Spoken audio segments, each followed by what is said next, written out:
Yung away na yan, away ng magkapatid, napakahirap yan eh. Kung kailan 90 anyos na yung nanay, saka silang magkakaganyan. Napakahirap ng ganon. Kaya hindi sila gumaya sa akin, napakabait kong tao.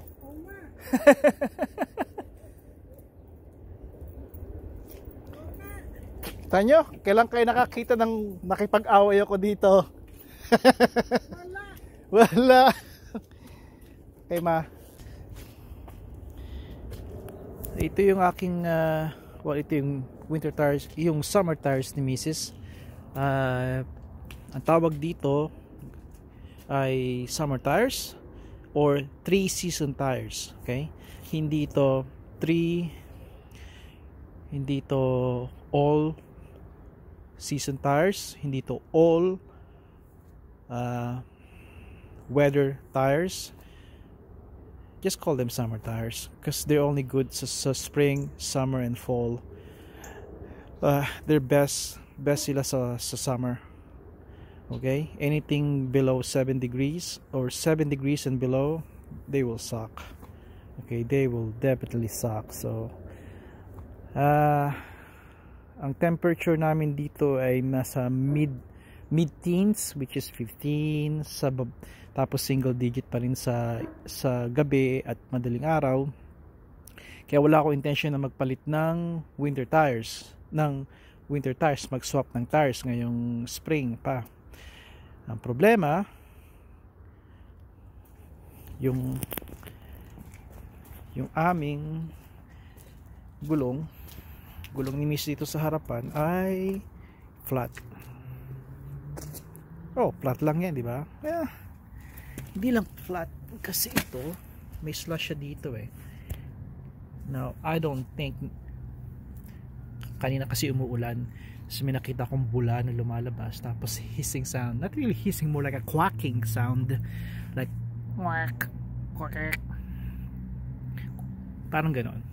Sa kabila kong channel, binideo ko yun eh, nandun yun if you wanna see it, guys. Kaya of course pinating madala ito sa sa shop, have it fixed kaagad, diba? Pero you know what, 2 linggo pa sana, gusto ko pang magamit itong 2 linggo eh, kasi nga mababa pa ang temperature, although lahat nagpapalit na. Iba kasi ako eh, gusto ko yung sunod-sunod yung warm weather, kasi ayoko na may isang araw o isang gabi na malamig kasi hindi gagana yung summer tires nyo, you know, or hindi na sa gagana kundi yung less braking at yun ang nangyayari pag 7 degrees below, at marami pa kaming mga 7 degrees below pa. Pero dahil may sira nga ito, ay hindi sa paggamit ko, papalitan ko na nga naman ito ng gulong para ito ma-store ko muna sa garahe, at kapag nagka-time dadalhin ko sa shop para ipaayos, para sa next fall mapalit ko na ito kaagad, wala ng hassle, di ba? Kasi fall, tagsaan yung mga tao magpapapalit, magsaswap na naman tires, di ba? Ito ang sinasabi ko sa inyo na yung play by the ear, make that decision. And sa iba, sana maintindihan nyo ako, hindi nagko-contradict ang sinasabi ko, at if you really listen, maintindihan yung sinasabi ko na yes, may 2 linggo pa ako na ayoko magpalit. Anong reason mo, Lakay? Kasi may mga malalamig pang weather, 7 degrees and below. Okay, if you ask me, baka may kaka-snow pa nga eh. Pero dahil may problema nga dito at 2 weeks na lang, we're gambling in a good way sa akin ha, kasi we're experienced drivers at we know our schedules. Looking at the weather, mataas ang porsyento, like 80% mataas, above the 7 degrees. Kaya we're making that decision, and we're ready for that. I hope mahirap na itong problema ko, mahirap magpaliwanag eh, pero nasa naiintindihan nyo. 2 weeks na lang, mild weather pa rin. So okay, hindi ka nagdadrive sa gabi, that's fine. Hindi ka naghihila ng trailer, hindi ka uphill, downhill, hindi ka hindi yung mga daan mo diretso lang, flat. Ang daan mo diretso, flat, most of the time 99%. And pang araw ka, pang gabi, which is about 15 degrees, somewhere there. Kaya give it a thumbs up na pwede na to. Okay, if you really have, kung may question kayo, let me know so I could explain more. Okay, pero yun lang ang gagawin ko. Isa lang ang papalitan ko kasi memory ko ay mababa, mahina ko konti, and I'm running out of time. Nagda-dark na so yeah. Okay, alright.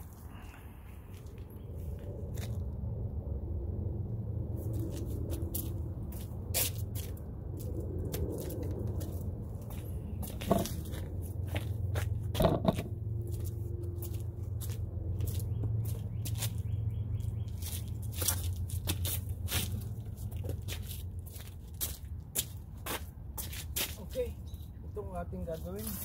Napagtan ko yung 3 gulong. Ito na lang. So of course, ang natin gagawin itataas natin, i-jack natin, di ba? Siya nga pala, sa pagre-review ng video na to, pag-i-edit ko, nakalimutan kong ilagay. Napansin ko na yung jack stand nandiyan pa rin, nandiyan sa tapat niya. Importante na lagyan nyo ng jack stand yung inyong sasakyan. Sakali mang mag-fail itong inyong floor jack, babagsak yan. Nakalimutan ko, hindi pa kasi ako, pag nagtatrabaho ako, meron ako music, hindi ako nagre-record na katulad nito, na nag-umpisa pa lang ako mag-vlog. Kaya sana wag nyo akong tularan, talagang wag nyo akong tutularan. Kailangan nyo yung safety first, at ito ay lesson din na rin sa akin. Kaya mahirap talaga na pagbago ka. Bago ako dito sa pag-vlog kaya marami ako namimiss, tulad din ng pagsasalita ko.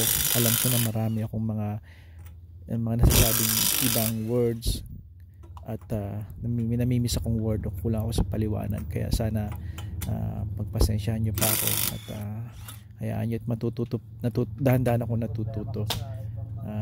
Pero ito nga, balik tayo. Yung jack stand, importante yan. Kung maaari, yung ding gulong nyo pwede nyo ilagay sa ilalim as an insurance. Okay?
Pukpukin ko.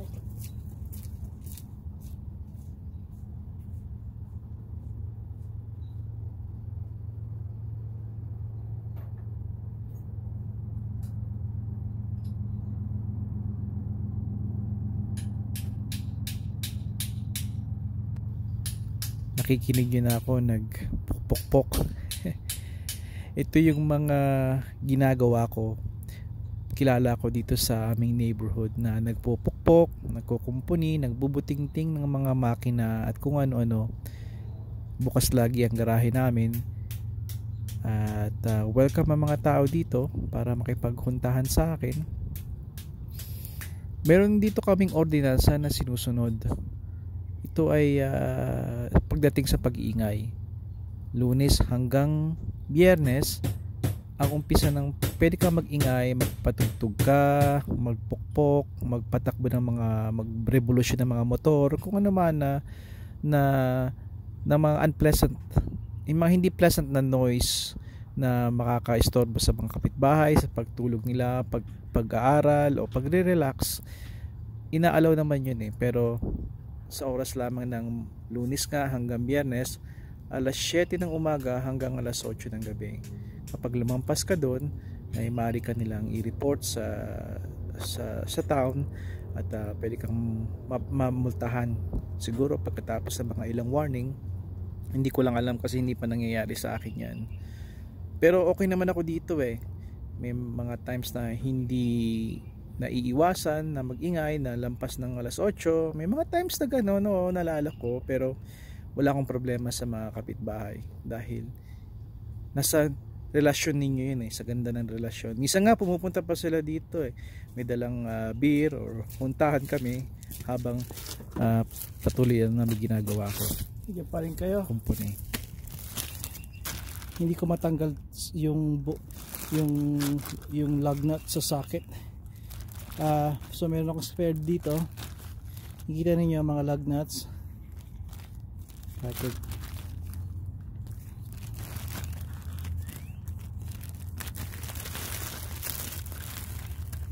Lug nuts.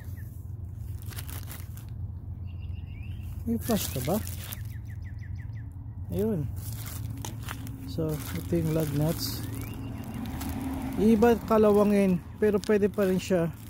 Kaya pag bibili kayo ng bago, make sure i-save nyo ito kasi minsan nakapakinabangan nyo pa rin. Basta maganda pa rin ang kondisyon nila. Tapos kung maaari, bumili na kayo ng bagong spare na lug nuts para mas maganda, di ba?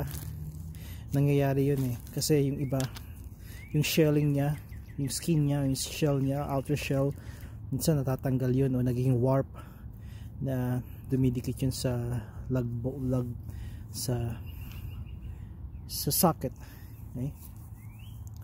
Kaya tapusin ko na to madali, makapasok na rin ako sa bahay.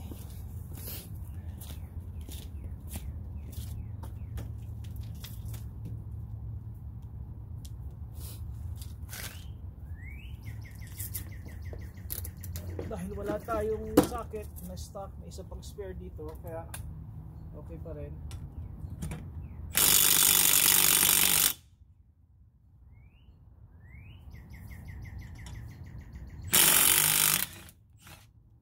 Bibigyan pa ako ng problema. Ito, bibigyan naman ako ng problema. Wow. Abay, ubos na yung socket ko 19. I need 19.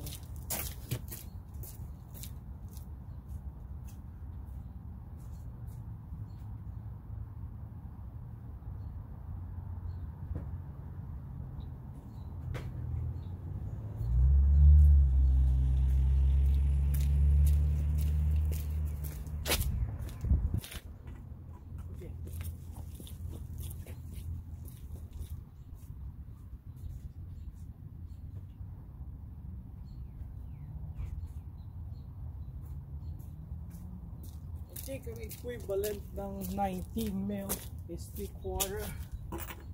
Yep, 3/4. Dating sa metric at US standard.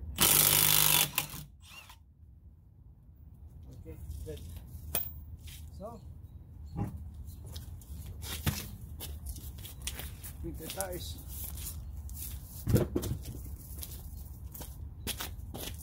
Pwede ba closer kayo? Makita ninyo.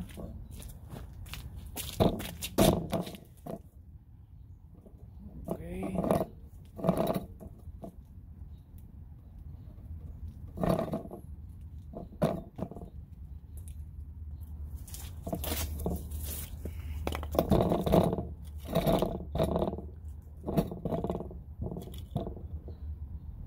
good. Saan ako pwesto? Yeah. Sige na kayo kung natatakloban ko kayo, I'm in a rush. So kapag ayun, kita nyo, hindi ako kundi itong ginagawa ko.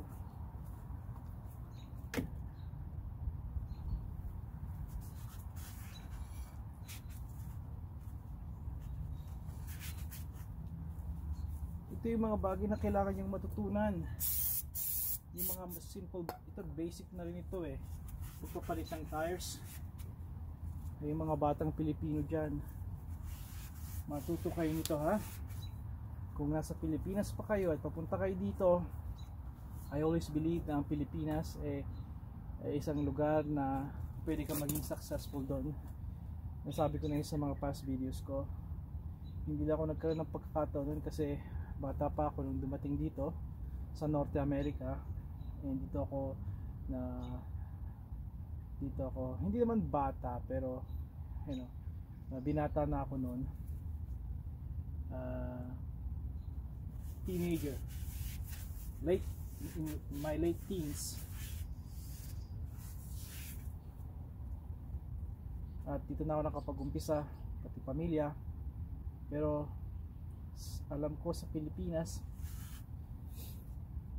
syempre mas madali dito. Pero kung magsisikap ka doon, at syempre, depende nga sa tao yan, kung gaano ka agresibo itakol yung buhay. Hindi katulad ko, marami akong pinalampas na pagkakataon. Pero sa inyo mga kabataan, huwag nyo isipin na dump site ang ating inang bayan, ang ating kung saan tayo nagmula. Okay? Alam ko yan. Ang concern ninyo yung kalusugan ninyo, paano pa nagkasakit. May mga paraan. Okay? Katulad dito, kailangan hindi mo rin magkasakit. May insurance ka, that's good. Kung nasa North America ka, nasa America ka, magsasuffer ka rin doon kung wala kang insurance. Sa Pilipinas, pwede kang magka-insurance. Lalawig na to. Alam kong may magdi-disapprove sa inyo yan. I know that kasi yung kamag-anak ko may insurance doon. 350,000 pesos ang cover for the entire year.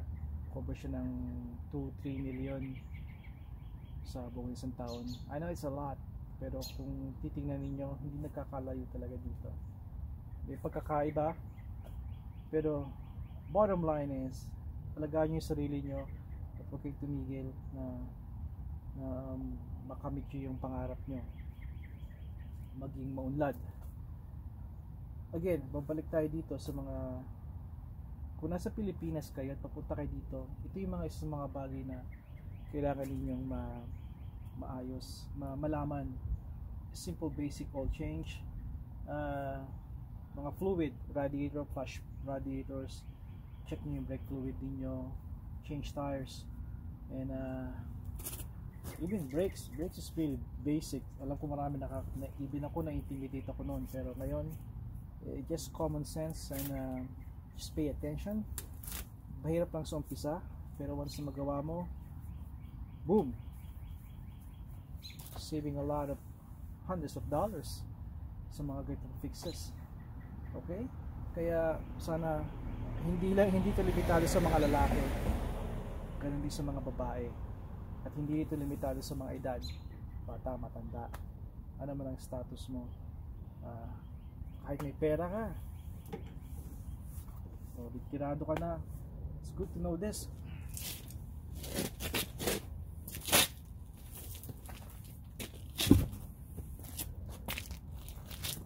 Okay, controversial, marami nagtatalo dito mga mekaniko. Kung gagamit ka ng anti-seize, ito ay ginagamit sa thread, sa mga thread na yan, para hindi mga lawang dito sa kung saan kinakalawang ang mga bakal sa lugar na to sa North America. sa mga east and north part ng US kung saan US and Canada kung saan mayroong winter, mild man o lalo na yung grabe tulad dito sa amin.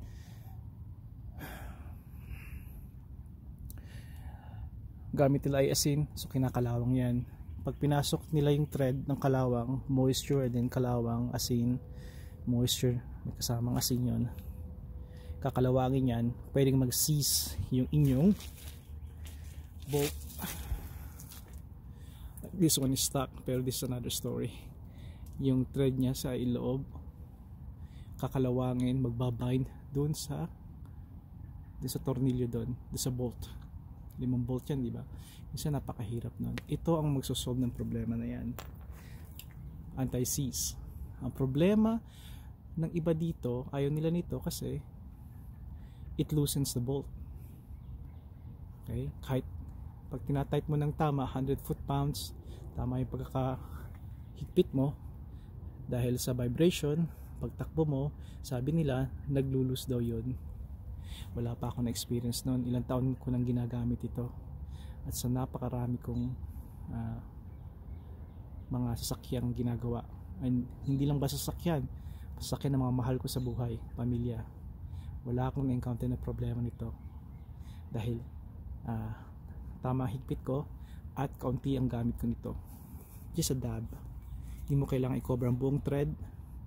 Just a little bit. Actually wala na to eh. Meron akong bago pero hindi ko pa ginagamit kasi pwede pa to eh. Okay, I'll show it to you. So, kita niyo yung pag dab.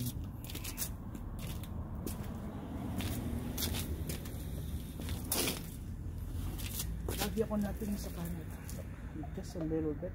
May konti siya. Boom boom. Boom boom boom. Boom boom. Bahid lang. Bahid lang. That's it. Bahid lang.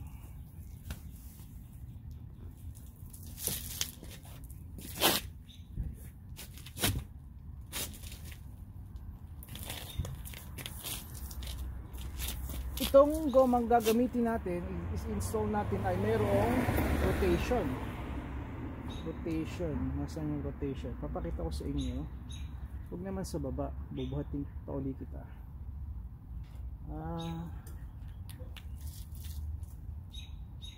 Kami na kasi, ayan, kita ko.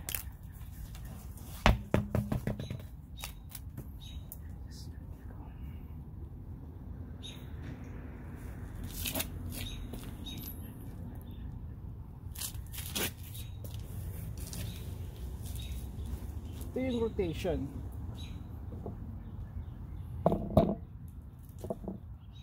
Kita nyo yung pangalang rotation, tapos may arrow siya nakaturo papunta ron.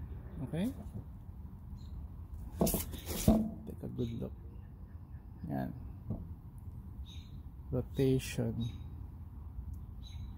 Tapos balik ko kayo dito kasi hirap pa.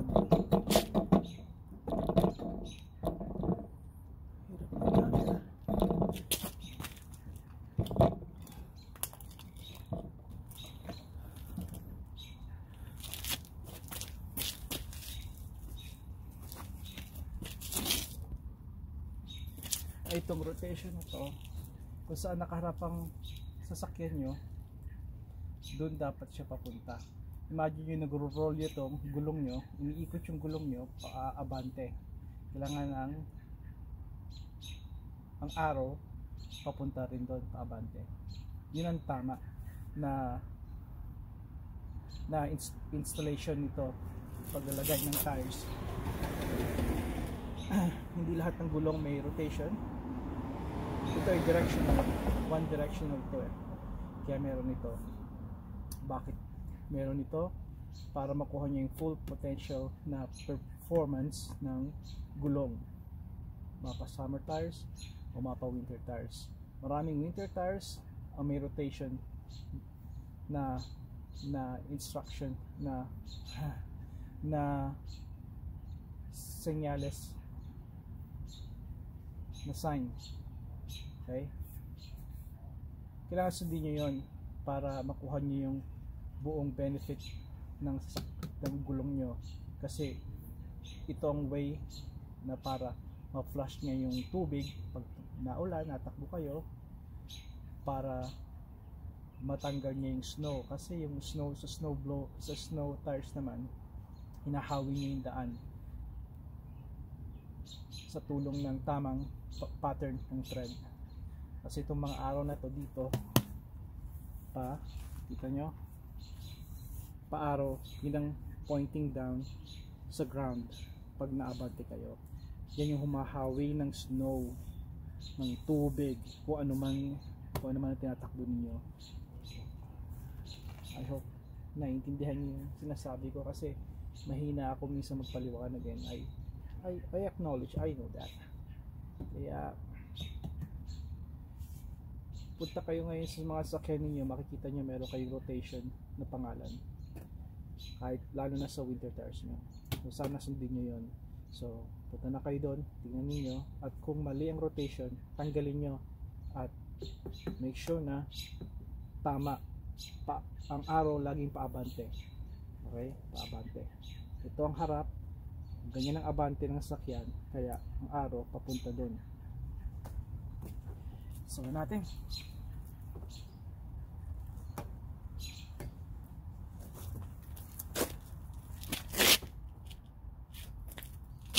paano ko ba kayo ilalagay ng maayos?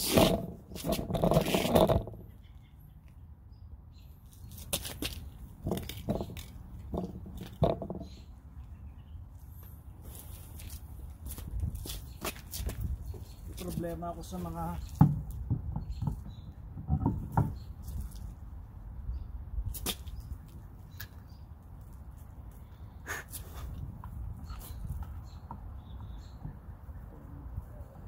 lug bolts.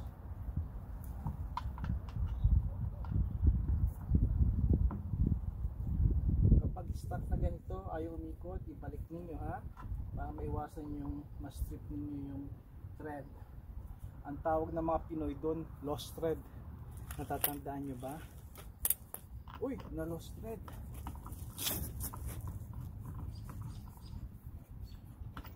Kapag may resistance habang tinetread nyo pa lang, huwag nyong pilitin, back it up, i-back up ninyo,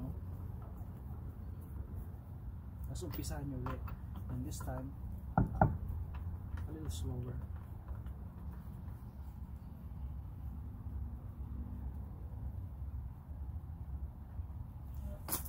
One, two, three. Tandaan nyo, dalawa yung missing ko. Well, ito yung isa, diba, stock. Yung isa nandun sa table ko. Kaya kukuha tayo dito ng dalawa. Maswerte naman ako at iisang size nila. Minsan kasi tama ang size ng thread, pero yung outer ibang size. So ito ay 3/4 or 19 millimeter. So kasya dito, kasya din ito. We'll talk about, mag-usap ulit tayo kung may mga shape dito importante. May acorn, may more like square, or circle. Ito yung importante dito para mag-sequel doon sa loob.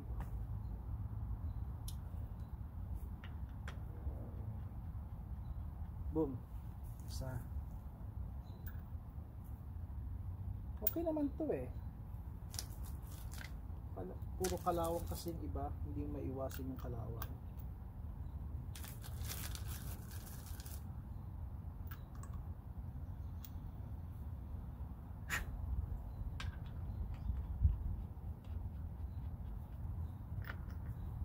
Hindi ko na alam ang oras, pero dumidilim na. Pero hindi pa yan, siguro alas 6, alas 7 pa lang. No, siguro alas 8 na. Kasi may araw pa ng konti. Yung takip silim. Ano ba sa oras yun? Alas 6 ng hapon, di ba? Tandaan nyo ba yun? Tinatawag na kayo ng mga nanay nyo, tatay nyo, gusto nyo pa maglaro, laman kayo ng kalsada. Simple ng buhay nun, ano? Ilalagay ko ito sa number. Alam kung hindi nyo alam ginagawa ko rito. just finish this.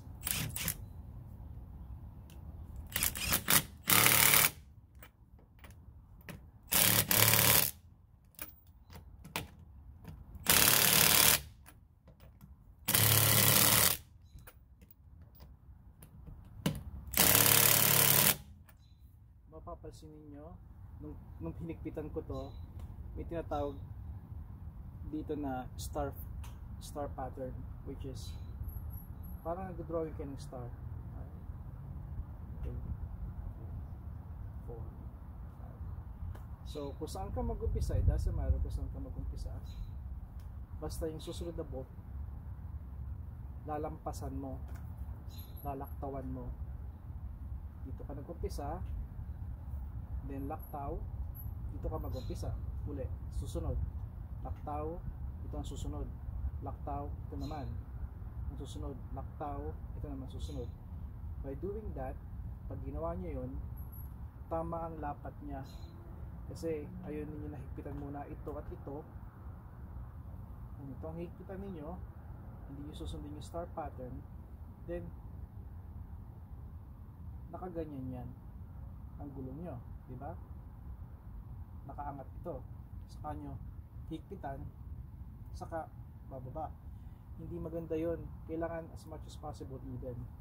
Kaya kung napansin nyo kanina nung umpisa, star pattern, saka same apply ko, same pressure ang apply ko, para bang brr, ito, hindi yung napakahigpit, kahit sundin yung star pattern, kailangan dahan-dahan yung paglalapatin sila para lapat sila doon sa rotor, walang problema. Ngayon alam kong lapat na sila,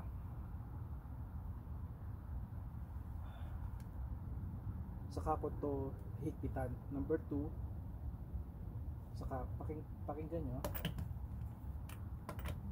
doing star pattern pa rin.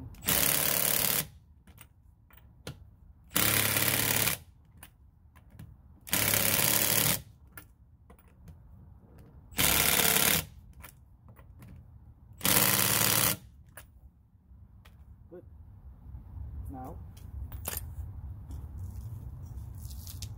yun ang tama. Ngayon, ang gagawin natin ay ilalapat natin siya para mahigpitan natin ang todo, para malagay natin yung tamang torque, meaning torque yung tamang ikot niya, tamang higpit niya sa ng bawat bolt.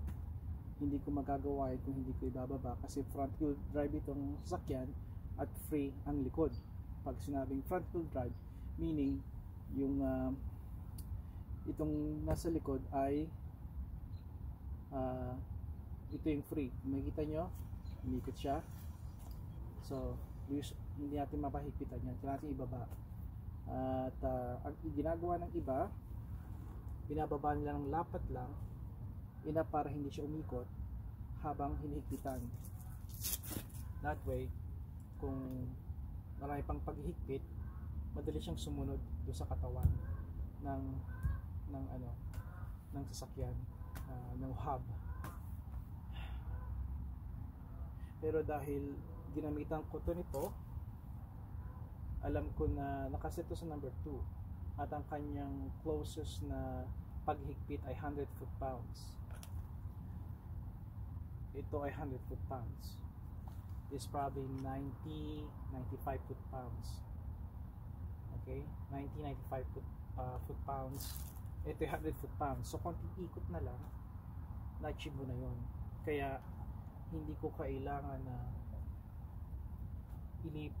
idampi ito sa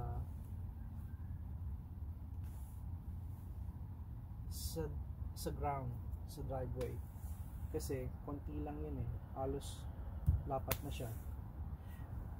Kung nakakalito yung sinasabi ko, let's just put this down, make sure na walang bata, walang pusa.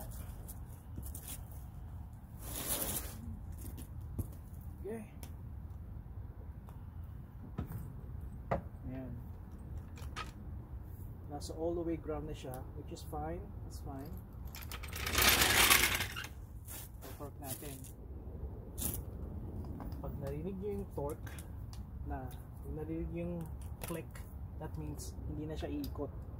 na achieve na niya yung 100 foot-pounds. Okay? See that? Maigpit na siya. Tama na yung higpit, 100 foot-pounds. Kabila naman. Again, star pattern.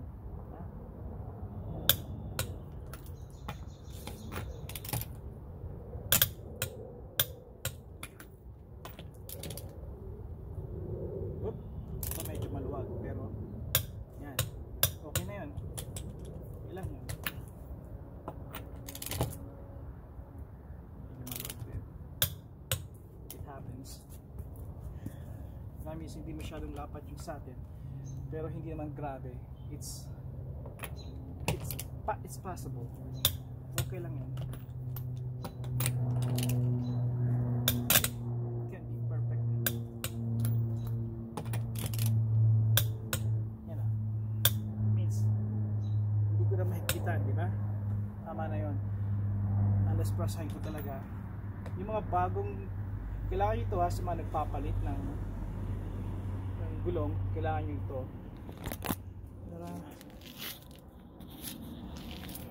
Okay na siya. Marami pala akong hindi na i-record. Namatay yung phone. Hirap kasi nito eh. Pero okay na siya. Okay na yung gulong. Okay na rin yun.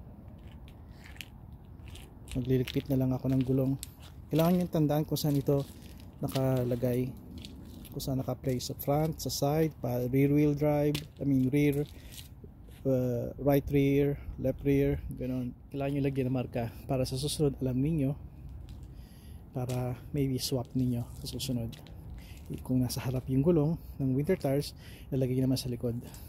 That way even yung wear out nya, yung pagpudpud nya. So okay na siya. Okay na rin itong gulong. So good. Sasya na kayo, hindi ko na record lahat.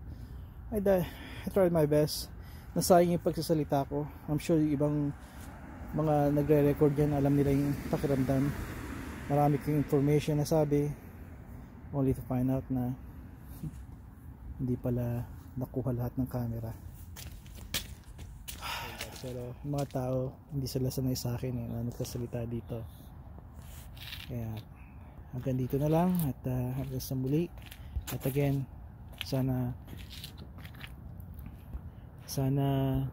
doon sa mga hindi pa nag-change ng tires, na hindi pa marunong, or please consider this. But kung gagawin niyo ito, tandaan niyo lagi safety first at i-double check niyo. Okay? Kailangan meron kayong taong may alam na mag-check nito yung final work niyo. At hopefully the more you do it, and trust me, the more you do it, the more you will be comfortable at maging magaling kayo. Okay? Just trust yourself.